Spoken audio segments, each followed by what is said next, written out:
Professor Klir received his master's degree in electrical engineering at the Czech Technical University in Prague and doctorate in computer science from the Czechoslovak Academy of Sciences in 1964. He taught computer science at the University of California, Los Angeles, before moving to the State University of New York at Binghamton, now called Binghamton University, where he later became professor of system science. Since 1974, Professor Klir is the editor of the prestigious International Journal of General Systems. He is also the editor of the International Book Series on System Science and Systems Engineering since 1985. From 1980 to 1984, he was the first president of the International Federation for Systems Research. In the years 1981 to 82, he was also president of the Society for General Systems Research.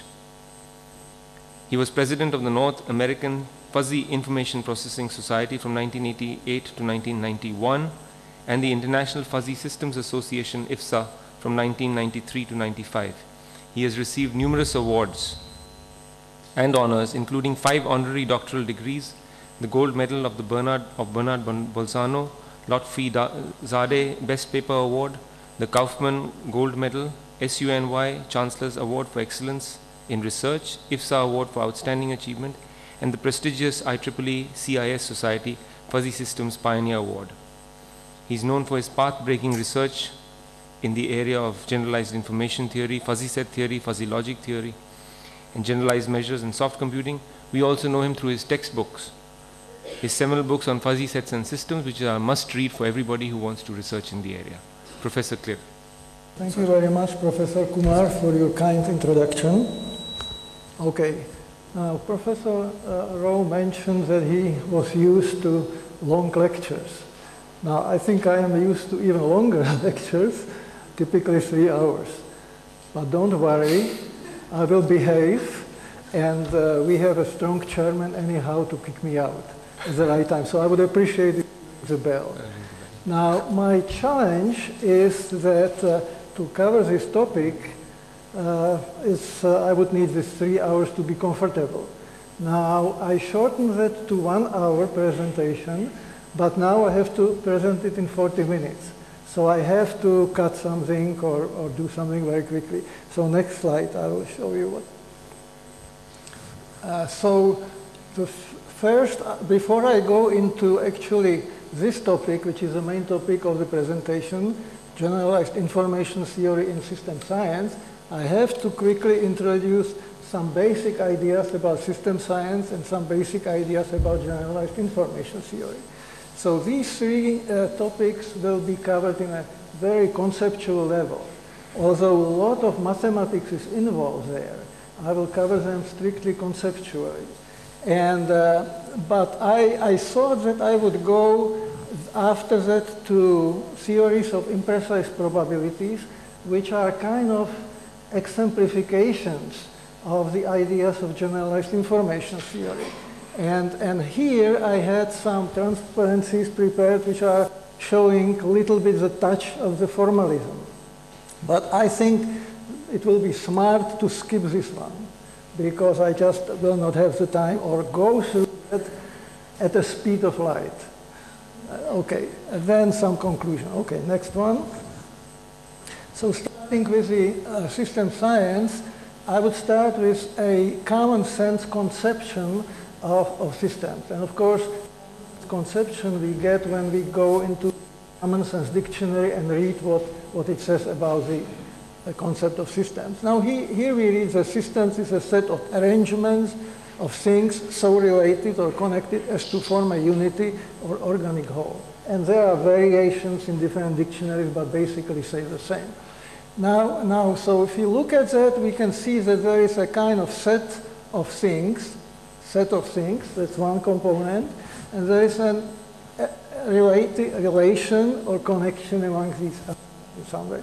So now we can go to a more kind of common sense but more formal definition.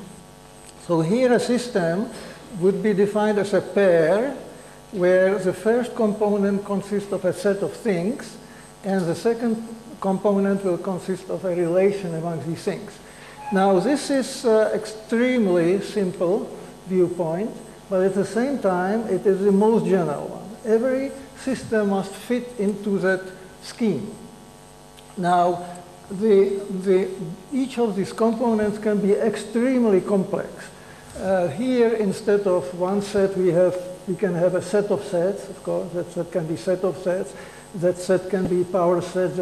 That set can be family of power sets or whatever. And so it's extremely complex at this level. And then with all these sets, we form the Cartesian products on them. And in terms of the Cartesian products, we define the relation on that structure. And that relation is a subset of the elements in the Cartesian product. So it is extremely rich, but it is sort of descriptive of the idea. So now the first component, the set of things, for that part of the system, Robert Rosen, a famous, very well-known system scientist and theoretical biologist and mathematician, he introduced for that first component the term thinghood.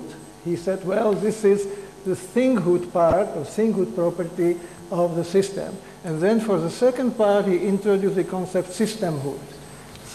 A system has a thinghood part and a systemhood part. Now this, from here, I can start to look into system science. So next one. So system science is obviously a science whose domain is the study of the general notion of system. System science focuses on the systemhood and doesn't care much about the thinghood.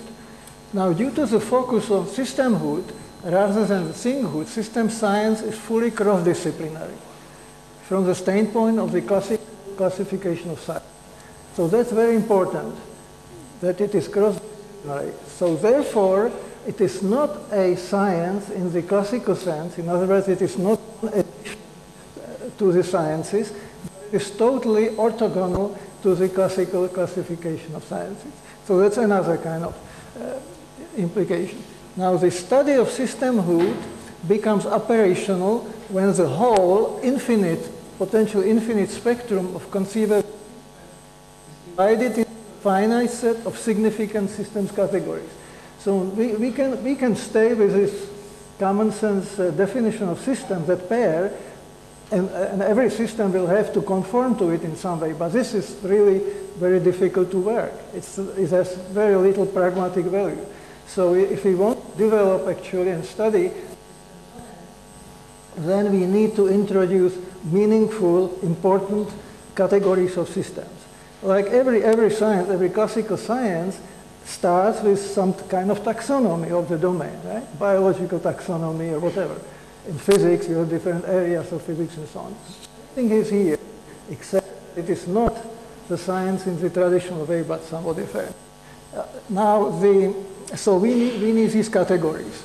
Now, the most significant categories of systems are those which are based on epistemological criteria. So I call them epistemological categories of systems.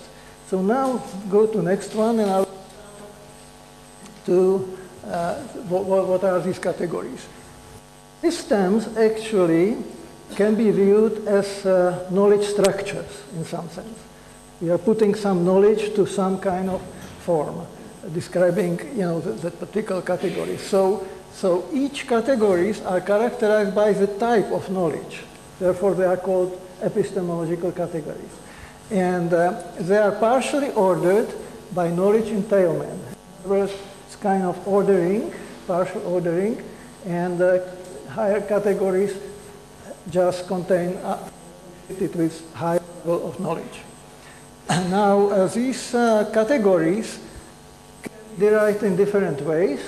Can be derived like strictly mathematically starting from the common sense definition going down, putting more and more flesh into that, sort of, or do that inductively starting, looking at what kind of systems are used in sciences and engineering and other areas, and then kind of abstracting from that and generalizing. So I took the second way, the second procedure, the more inductive, and my categories, epistemological categories, are described in the book Architectural Systems Problem Solving, published in '85.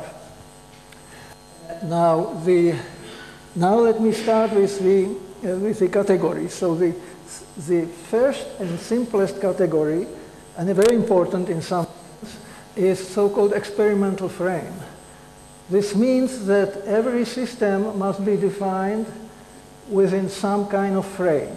And even if we move to the higher up of the epistemological hierarchy, still every system must have the experimental frame within which it was constructed, for some purpose.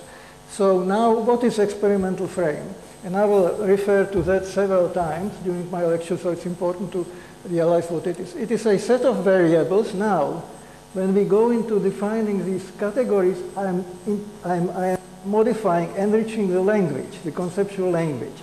As the common sense definition was just thing goods and system good, but now I'm introducing the concept of a variable. So we have a set of variables chosen on an object of interest for some purpose.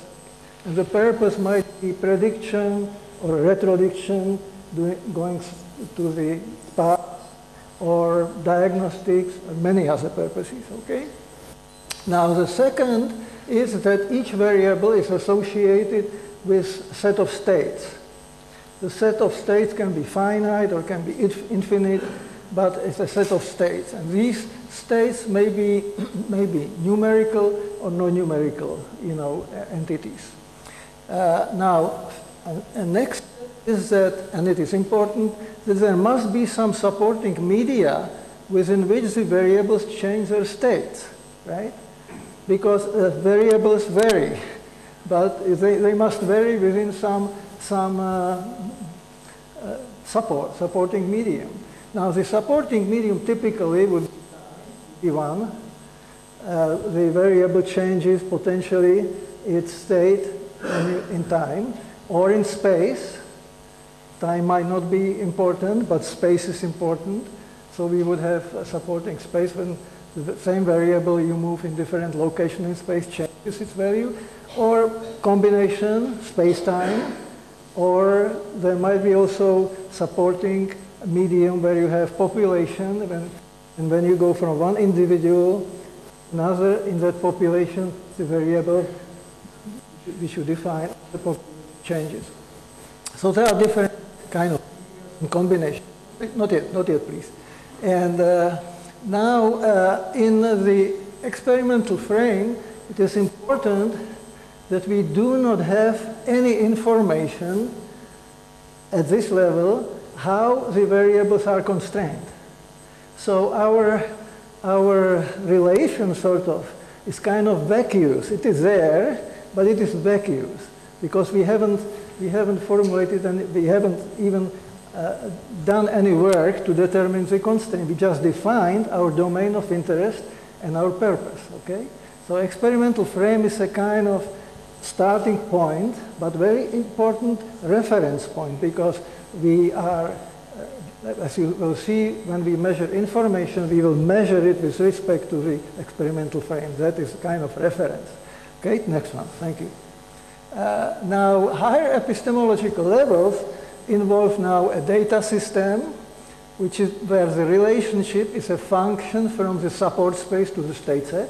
That is what it is. So it is experimental frame, data. And data is always a function from the supporting space to the state space of the variables. Now, the next one is, and these are going up, from here up. So we have generative systems where we have a support invariant relation through which data, that function can be generated. So at the data systems level, the relationship is support dependent on the support. It's a function of the support. When you go to higher level, you are looking for time invariant or support invariant relationship which describes actually the data.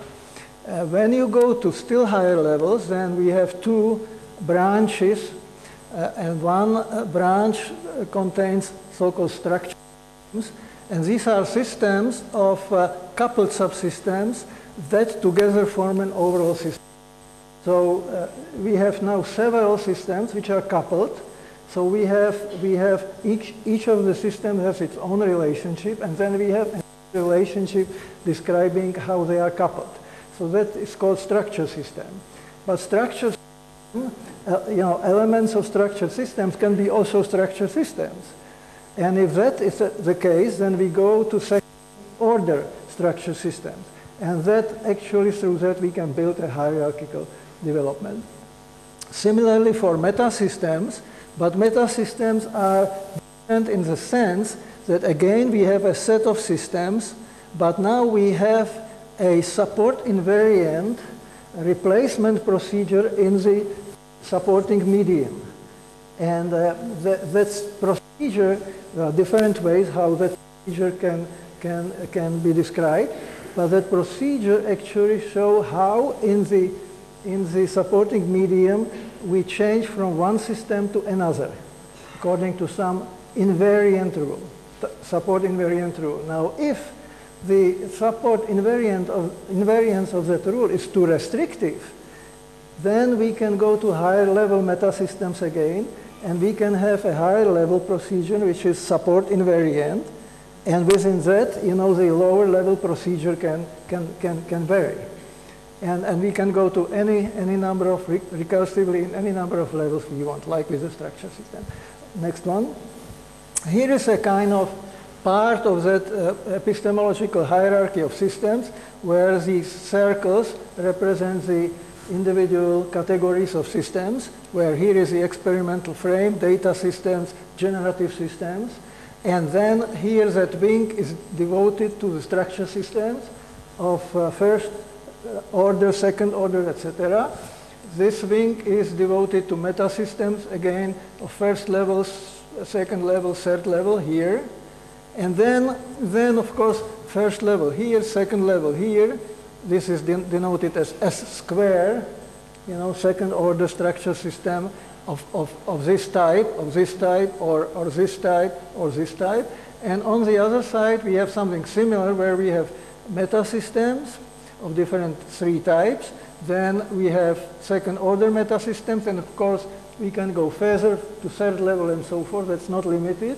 And then we have also combinations, of course, when we have metasystems whose elements are structure systems and the final elements are generative systems. Metasystems whose elements are structure systems and the ultimate elements are data systems, etc. So we have combinations, and the same on that side. And of course, this can grow in obvious way. And it is ultimately, mathematically, it is a kind of semi-lattice. Semi-lattice, we start always with the experimental frame, which is shared by all systems. And then we can go up, and we never end to some terminal point. So it is not a lattice, but semi-lattice. Okay, so now I can come to generalized information theory. So generalized information, abbreviated as GIT, is a research program, and I should emphasize a program whose objective is to generalize the two established classical information theories, and these are possibility-based and probability-based, by expanding their narrow mathematical frameworks. So when we talk about theories here of information, we talk about mathematical, formalized system theory. I will not get into the formalization.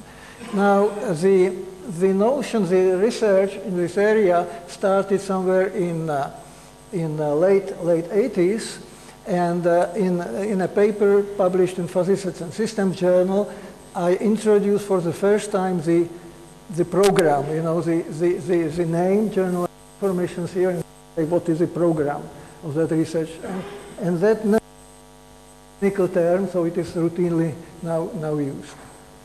Now, most recent results in this area are in my book, which was published recently in 2006 by John Wiley. It's called just Uncertainty and Information. And now, in GIT, I will use GIT now. In GIT, as in the two classical information theories, information is defined and that's important, via reduction of uncertainty.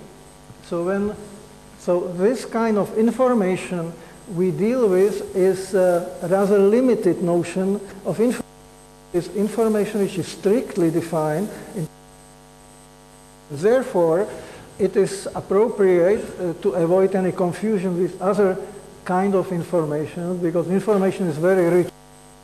There's many connotations. So this is called uncertainty-based information. Whenever we need to make sure that there is no confusion, it's better to say based information. Next one. So the connection between information and uncertainty is described very briefly here. The uncertainty here is actually caused by some deficiency in information, of our information. Now, if we talk about system science, then it is our deficiency with respect to the experimental frame, right? We are not completely, and so if we want to obtain information, we have to, or rather, let me put it differently, if we want to reduce uncertainty, right, then we have to perform some action. We will not get it free of charge. We have to do something to reduce the uncertainty. And if we succeed and action produces, the action results in a smaller uncertainty, then the difference between the uncertainties is the information content of that action. You know, we did something, some effort, and that effort helped us to reduce the uncertainty. So that price we get is that amount of information, the measured by the differences in the two uncertainties. Next one. Now, the GIT is based on two-dimensional expansion of the classical information theories. So by generalizing classical possibility and probability measures to various types of generalized measures. Well, what I mean is here that both classical possibility theory of information and probability theory of information on special types of measure, what we call. And probability measures, of course, are generally known. The possibility measures, actually, in possibility theory, there are two measures, a measure of possibility and measure of necessity. And the possibilistic uncertainty theory is based on the notions of modal logic, of possibility and necessity, really. And so there are two theories. Their mathematical structure is very different. And I must say that there is a lot of confusion in the literature that on classical information theory and other, which claims that probabilistic information theory is a generalization of the possibilistic. Now that's absolutely wrong. If you read it somewhere, that's absolutely not correct. These are completely different mathematical theories with different structure. And if you generalize possibility theory, you have to do that in a different way. You cannot generalize possibility theory and get probability theory. So that's one thing. And the second thing is that if we want to go to more general theories or to expand our view of uncertainty, then we have to avoid or not require the special properties of probabilistic measures and probabilistic. We have to go on that. So we generalize measure theories. It's one component of one dimension of expansion. Now, in probability theory, of course, a measure is characterized by one property, and that is the additivity. The probability measure is additive. So we do not require, when we generalize additivity, and we do not require the classical possibility and necessity measures either. We go beyond. Okay? So that's one dimension of generalization. But now the generalized measures, it's not just one generalized measure, but there are different types. There are many types of generalized measures, and some of them are not useful, and many still are useful for actually representing uncertainty. Now these measures are usually so-called monotone measures with respect to subsethood relationship, and still there are several types. Actually, the whole sequence of nicely organized monotone measures with different properties. Softer, stronger, etc. These are called Choquet capacities, and I will not be able to go into that. So there is a lot of stuff which allows us to utilize new generalized measures of uncertainty as one dimension of expansion. The second dimension of expansion is that both of the classical theories are formulated in terms of classical set theory, right? I mean, there are measures, but these measures are defined on classical set theory, and the classical set theory has the underlying structure of Boolean algebra. Now, when we do not have to stay with classical set theory, we have now, for the last half century, we have some other possibilities, and these are the various types of fuzzy sets. Now, fuzzy sets are distinct from classical sets by the fact that they do not require, they sort of abandon the requirement that for every object we have to be able to decide whether it belongs to the set or not. Instead of that requirement, fuzzy sets allow a degree of membership of every object in the set. And so that is a very radical idea, which initially was not accepted by many people, but with the time now, one can see, the benefit of that.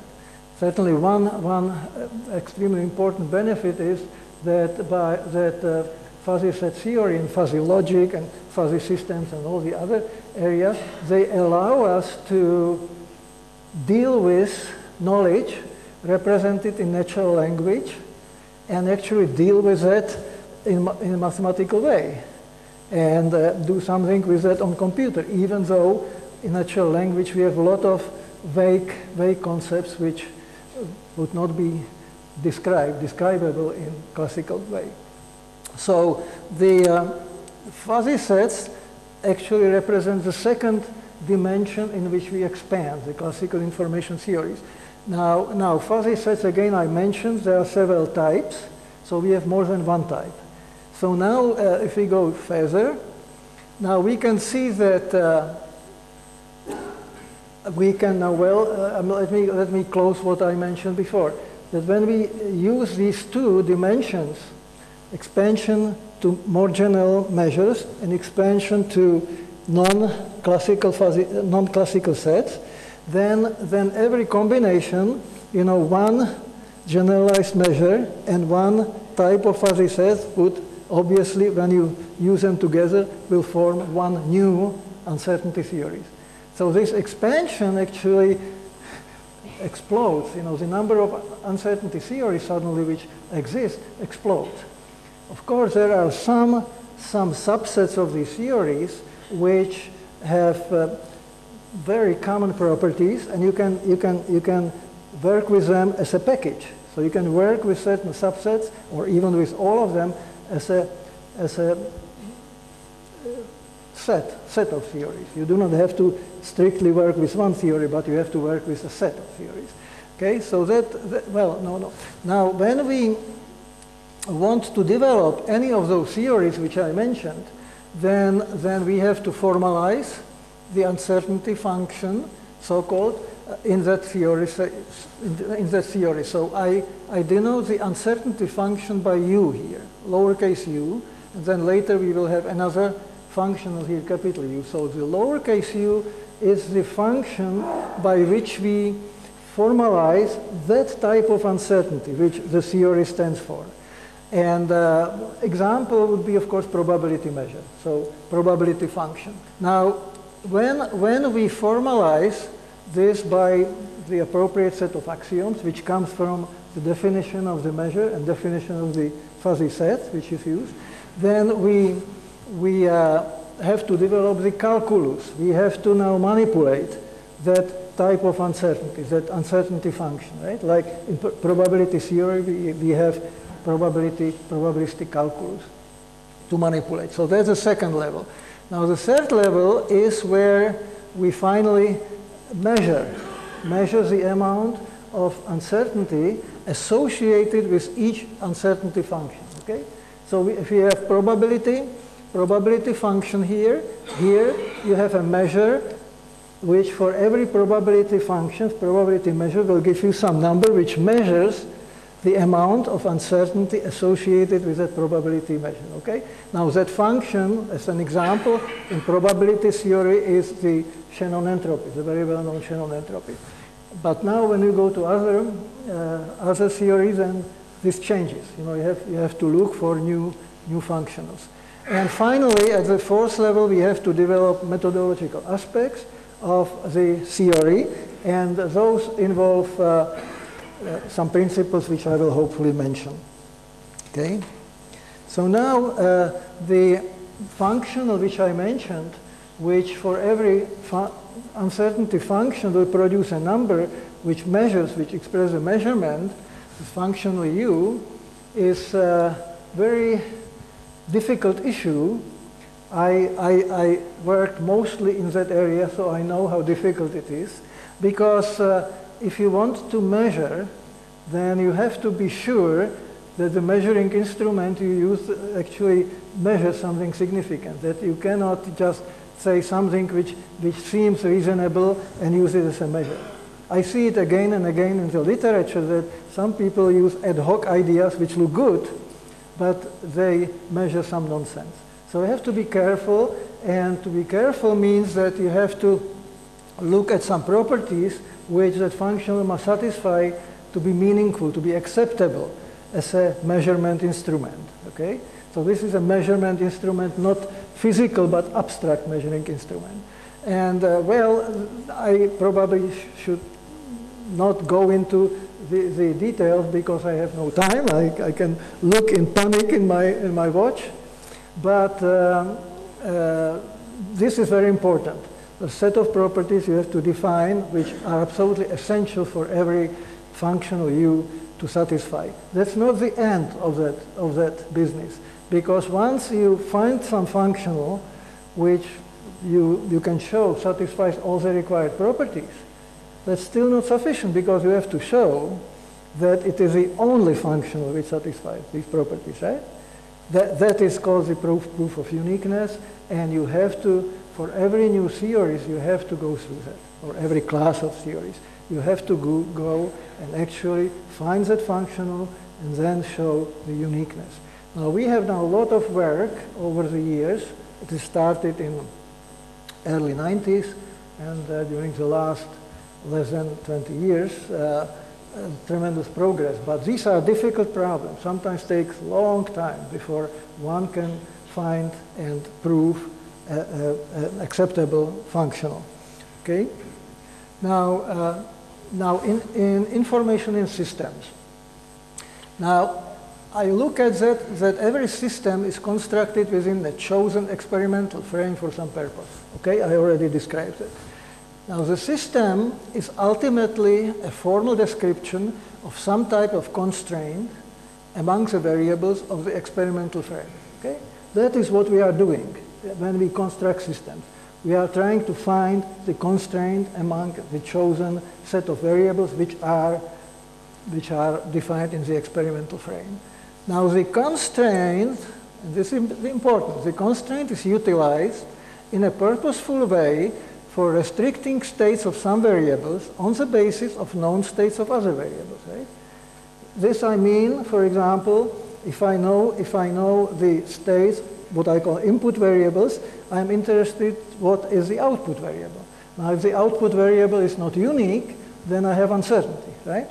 And how I describe the uncertainty, well, that's a different issue. I have to pick up some theory and use this theory, which is applicable. So that is how it, and informativeness of the system with respect to relevant questions results from the constraint. Now, if I have my system with the constraints among the variables, then I can ask the system many relevant questions. If the system was constructed for prediction, then I can ask the system, if the system is in this particular state, what is the next state? Or what is the next sequence of states, future states, right? I can ask many questions. And so next slide, I can show it. The informativeness of systems for relevant questions, I'm talking that the informativeness is conditioned on a given question, which I ask, right? So consider a system S, which is constructed within an experimental frame E, that is asked a relevant question Q, to which the answer is A sub Q, right? So these are just symbols. So then formally you can describe informativeness of systems that the system gives me for that question this amount of information which is equal to the uncertainty which I obtain for my question, the same question, for the answer. This is the answer obtained for question Q by experimental frame. And of course here I do not have any knowledge about the constraint in the experimental frame. So it is a maximum ignorance. I'm in a state of maximum ignorance, right? So that's the largest uncertainty within the experimental frame for that question. And then I subtract from it the uncertainty of that answer to the same question given by the system, right? So that difference actually tells me exactly, measures for me how much information the system gives me for a particular question, right? That's it. And so the experimental frame here is important as a reference with respect to which I calculate the difference in uncertainties and eventually the information. Now, in systems, we are usually interested in conditional uncertainty, right? Conditional uncertainty. You know, if the input state is this, what is the uncertainty about the output state? If the present state is this particular state given, what is the uncertainty about the next state? So conditional statements. Now, these formulas, these equations, where we relate the uncertainty for the joint of two components, this x and y would be like representing states of some subsets of variables, right? States of one subset of variables, state of another subset of variables. So I am relating uncertainty of knowing one state of some set variable, how much certainty I have about the state of the other subset of variables. So here is a joint, uncertainty of joint, taking them together. Here is uncertainty only for that set y, subset y, and here is the conditional uncertainty of those variables in the set x given knowledge of the variables in the subset y, right? Now these equations are quite well known from classical information theories. I am showing them here only because it's interesting that no matter how you generalize, where you go in your expansion, always these equations are preserved. I mean, to prove that they are preserved is different in every theory. You have to prove it again and again, but it can be shown that always holds. Okay? So it's very, very nice property that we have so many theories, but there are certain properties which are preserved, which are shared by those theories. Now this is so-called information transmission, again, which is very well established in classical information theory, and this is a good measure which will show you how two subsets of variables of the system are interrelated. What is the strength of relationship? You know, if this is small, then there is not much relationship between two subsets of variables, and so on. So these are very powerful tools for analyzing systems and for whatever you do. These are just good measurements. I'm talking about of course, the functional, the measure of uncertainty. Okay, next one. Now, another important use of information theory, and particularly the generalized form, is in these principles. Now, there are 4 principles now recognized of uncertainty and information. 2 of them, the first 2, are principles which have been well established in classical probability-based information theory. And they are called principle of minimum entropy and principle of maximum entropy. So they are very well established. Now, what these principles do is that let me talk about them individually. So principle of minimum uncertainty means that if we solve certain problems in which we are likely to lose information, like problems of simplification. When we want to simplify the system, then we are likely to lose some information, right? That's very likely. Or when we have a system, structure system with local inconsistencies between subsystems, then if we want to resolve these inconsistencies, we are likely to lose some information. We have to do some adjustments. But the principle of minimum uncertainty is a principle which requires that when we do that, when we solve these problems, we lose the minimum possible information, right? That we lose a minimum. That, in other words, that the uncertainty increases in a minimal way. Therefore, it is called the principle of minimum uncertainty, right? We have to, the uncertainty has to increase. If we want to resolve the inconsistencies, we have to upgrade, we have to move the uncertainty up. And that would allow us to resolve the inconsistencies, but then we want to do that in such a way. There are usually many ways of how to do that. So we have to do that in such a way which minimizes loss of information.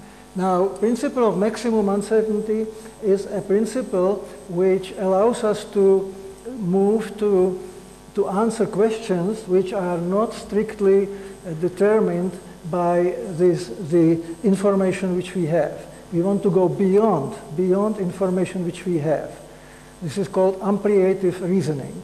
Now, in ampliative reasoning, examples of that would be that you have knowledge of subsystems. In other words, you know how subsets of variables are related, but you have no idea how all of them, the whole union of the variables is related, right? And you would like, ideally from the subsystems, to have the knowledge of the overall system, right? That, unfortunately, is not possible generally, only in very special cases. And so what you can do here, using the maximum uncertainty principle, is you can say, well, what I need to do is not to pretend that I know anything about the overall system, but to maximize, in other words, to make sure that I do not put any biases. If I make some statement about the overall system, to find a representation which maximizes the uncertainty function, right? The functional, which maximizes the uncertainty. And that is kind of the proper epistemological way, because you maximally recognize your ignorance, and yet you use any information which you have, which, for example, is information represented by the subsystems, right? So principle of maximum uncertainty is used in any problems of ampliative reasoning. Now, these two are applicable only when we work with one theory, right? Yeah, okay, I will, yeah, that's good, I will be finishing. Now, these two are applicable only when we work in one theory, right? If we work with a group of theories, as I mentioned, that's a different ball game. Then we have two additional principles.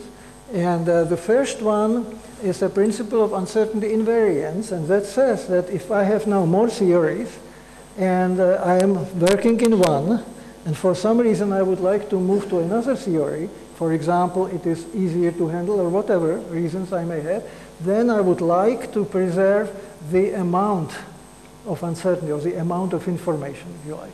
So it is a principle of uncertainty and information invariance. Okay, so that's one. And the second is a very recent principle. If we work within a group of theories, like example would be all theories of imprecise probabilities, which I wanted to cover, but I will not be able. So if we work within a subset of uncertainty theories, then suppose I start in one of them, any one of them. Let's say probability theory, I start in probability theory. Now I come to a situation where probability theory is not sufficient to give me epistemologically honest answers, right? For example, again, going back, I will start with my subsystems, right? And I would like to identify the overall system. Now I cannot do that because there are many overall systems which are consistent with the projections, with the subsystems, right? And so there are many. Now if I work in one theory, I still need to get one. Therefore, I use a maximum entropy principle or maximum uncertainty principle to get one, which is the most appropriate epistemological principle if I stay in the theory. But I do not have to stay in the theory. I can move from that theory to a level which allows me to capture the overall system. Well, I will not capture one overall system, but that system would be a set of systems, set of overall systems which are consistent with the projections, which I can determine. Now, once I have a set, let's say set of probability measures, which will be always convex sets of probability measures when we work in imprecise probabilities, then I have the whole apparatus for that. I can deal with that and do not have to go to a principle and say, well, I have to get one. There is no one. So I'm honest. I say there is no one. There are infinite number, actually, of them. And I want to work with them as a new uncertainty theory. So this principle actually is a principle which will decide for you where to go. It will simply go to where you need to go because it will give you the whole set of systems. And then within that set, you determine where you are because you determine the uncertainty functions from that. There are all kinds of procedures available. And then based on that, you check the properties of that function, and you know in which theory you are, and all the apparatus now you can use. So these two principles cannot be used when you work only in one theory. Now, rest I skip. I go to conclusions. Okay, these are the formal stuff for the theories of imprecise probabilities, and conclusions are really simple. GIT research contributed a lot to uncertainty and a lot to uncertainty used in system science. That's fairly obvious. We can, I mentioned already that we can choose either to work with any of those theories developed under GIT, or we can work with meaningful subsets of them, like the example of the whole package of theories of imprecise probabilities. And I should say that the research is very active. It's not by all means completed. It's very, very active. And the most active part are the theories of imprecise probabilities. And here is a reference to actually Society for Imprecise Probability Theories and Applications. And here you have the website where you can connect and get a lot of information about good stuff, what's going on there. So thank you very much.